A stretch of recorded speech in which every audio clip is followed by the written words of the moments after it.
Il y a de plus en plus d'équipements qui sont en fonction avec personne dans les bâtiments, ce qui n'était pas nécessairement vrai si on recule de quelques années. Donc, cette augmentation de l'automatisation fait en sorte, rend plus importante, autrement dit, augmente la pertinence d'avoir un produit de supervision électrique pour être capable de déceler ces choses-là. Alors qu'avant que cette automatisation-là, dans le fond, le producteur faisait son travail, il éteignait tout ce qu'il y avait comme équipement dans la bâtisse et il sortait du bâtiment. Donc, les risques d'incendie liés à des choses qui étaient en fonction étaient beaucoup moins élevés qu'ils peuvent l'être aujourd'hui. Ce qui implique en même temps, c'est qu'il a causé malheureusement une augmentation des incendies, justement, dû à des problématiques électriques. Le système prévention, 3 lectures. Il y a 3 informations qu'on va monitorer avec ce système-là. La première chose, c'est qu'on vient, on installe un CT, autrement dit un beng qui va prendre la lecture entre le différentiel, comme on dit, entre ce qui rentre, ce qui sort comme électricité dans le panneau.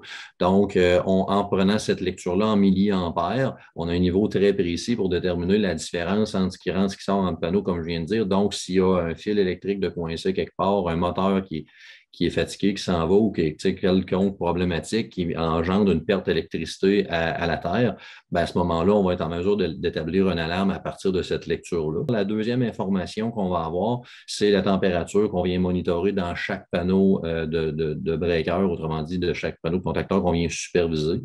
Et à ce moment-là, encore là, s'il y a une surchauffe qui serait due à un mauvais contact ou quoi que ce soit, on va être en mesure d'établir l'alarme à partir de cette information-là.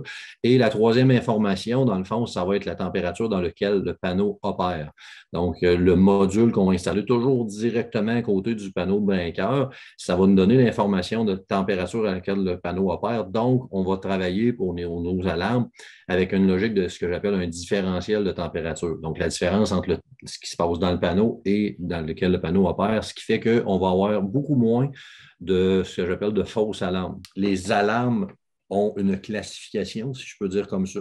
Fait que dans le fond, le client reçoit une alarme, puis il va savoir si c'est une priorité 1 ou une priorité 5 au niveau du risque engendré par le risque d'incendie, est-tu élevé ou pas élevé. Fait qu'on va être capable d'être, de son côté, va être capable d'être plus ou moins réactif dans certaines solutions. Sécurité, j'ai envie de dire investissement, parce qu'à quelque part, cette sécurité-là rassure nos investissements et paix d'esprit parce que souvent, on se rend compte à quel point les clients sont attachés à leur cheptel qui prennent des années à monter puis pour exceller puis ces choses-là. Donc, de pouvoir sécuriser, j'ai envie de dire, c'est les animaux, oui, mais le travail derrière ça en même temps, c'est sûr que ça amène une paix d'esprit pour les clients définitivement.